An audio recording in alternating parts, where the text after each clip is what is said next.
what's needed in trees to turn them into paper is to remove lignum. Lignum is found in a tree. To get it out, you need a chemical. Who supplies the chemical? DuPont. So it's all kind of wrapped up in there together. And so by the late 1930s, all of those products still existed, but now they became a different form. Instead of being hemp rope, you had nylon rope. So as I say, your grandparents would have known about all of this, your great-grandparents for sure, because it was such a common commodity. It wasn't something as it is nowadays where you go and find a specialty store to buy products. It was just what you used. So I'm gonna quickly look at some of these. The technology is very interesting because we lost out on the technology at the end of 1937. Farmers in Canada in 1997, 98, when they were allowed to grow hemp again, had no machinery. For 60 years, all that machinery, like this particular machine, were gone. I have a friend who does, I didn't bring a sample of his seeds, I'm afraid. It's called the Good Seed. He's a young guy, he's about 25. He lives in Saskatchewan in the growing season and in Victoria area the rest of the year. And he sells organically grown hemp seeds. And he said he had to drive around all over Saskatchewan trying to find old machinery that he could use to deal with his hemp crops, because you can't buy new machinery. It's just not out there. So a huge problem for farmers if they do want to grow hemp, to have these specialized machines. So Blake would be very happy, I'm sure, if he could find one of these processing things. Here's a really interesting one. This is one story that I love. Thomas Edison and Henry Ford, huge guys in American history, right? And they, both of them had a feeling that what you should do is grow products in order to create new products. And here's a really interesting picture of Mr. Henry Ford in, I don't know, 1937 or something like that. He had created a hemp plastic.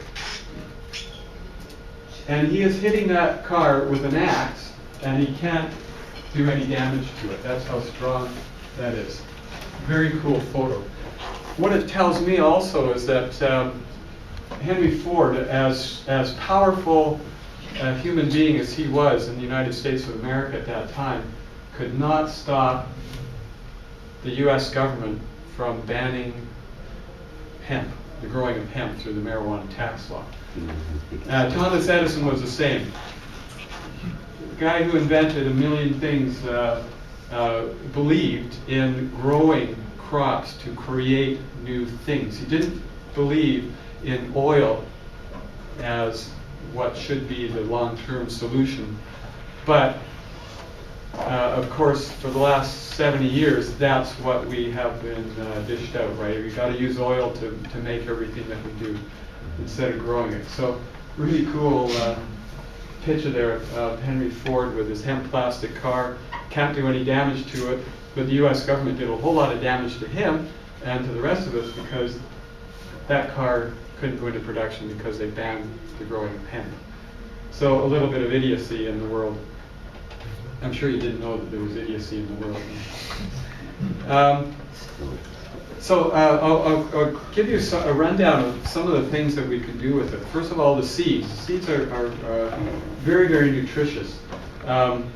They are full of omega-3, 6, and 9. These are oils that our body requires in order to maintain what we are. And this is one of the purest forms of getting those particular oils is in hemp seeds.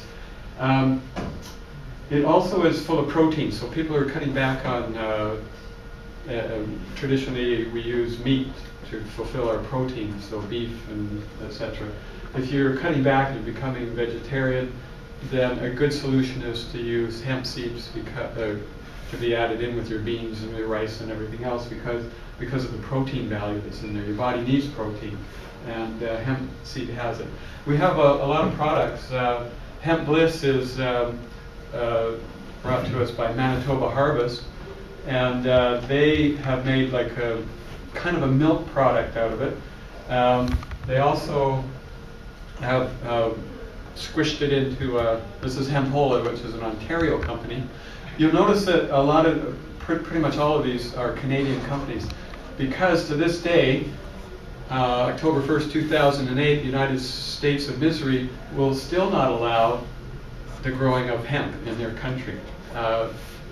Since I was here last year, the governor of California, Mr. Schwarzenegger, was presented a bill so that he could reinstate the growing of hemp. Not marijuana, because it's kind of a side issue, but the growing of what we call industrial hemp.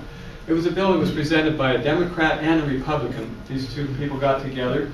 This bill passed both the House of Representatives in California, not marijuana again, but they could have grown hemp to make various products. Instead, Governor Schwarzenegger, his second option is the one he chose, which was to not sign the bill. He vetoed that bill. So as not even a year ago, this is the politics that's going on in the U.S. So all of these products that come from the seeds are Canadian-grown products. Hempology is a big company in Ontario, and they have taken the seeds and made it into capsules. So you can, if you like want to do vitamins, you can do that. You can get cereal. You can get granola bars if you go into Thrifties. Well, just about any of the big grocery stores. You can look for the Nature's Path, and they have the granola bars. They also have Hemp Plus cereal, and they have a Flax Plus cereal, very similar. What's this one, Ted? I can't remember. Hemp Coffee. Oh, Hemp Coffee, yeah. This is one that I haven't, to be honest, I haven't really tried, so I can't really speak to it or about it. So this is coming from the various seed products. You'll see down here in the corner, it looks like flour. And the Good Seed Company from Saskatchewan does a really great flour. We mix it in with our pancakes, and you use about a third of the flour you're going to use as hemp flour. And man, it just tastes sensation. You use too much, it's not as good, to be honest. More modern equipment. The Dutch the Europeans have, like Canada, have gone ahead and allowed the growing of hemp again. So there is a lot of movement, and particularly in Holland, there's new farming technology being developed. So if you're a farmer and you want to jump in, it's not like, oh yeah, we'll just throw some seeds in the ground. There's a whole bunch of new technology you have to invest in, and so a farmer could be faced with $100,000, $200,000 worth of new equipment that he's got to buy just to grow the crop. So it's not necessarily an easy transition that's going to happen, but Canada is well on its way. We are jumping ahead leaps and bounds, and there has been a guy, and I think it was Salt Spring Island, if I remember, who has made a straw bale house, and rather than using traditional straw, he used hemp straw. Now, two great things about it. First of all, hemp is really, really insulative. It's a great insulation. In fact, BMW and Mercedes-Benz use hemp in their cars as the insulation between the engine and the passenger. So there's a layer of hemp in there, unbeknownst to probably President Bush. And but this guy, I remember reading the story about him. He said the only problem was that the hemp straw bales were so tough, they were hard to cut. Now, I'm thinking, well, too bad. You only have to do it once, right? And then once you get it cut and everything, you put it in place, it's there for the next 200 years, so it would be great. So you build a straw bale, and you've got your insulation already in there, and this is far more insulative than regular straw is. So one more unique and wonderful thing about hemp. This car is powered by hemp oil, and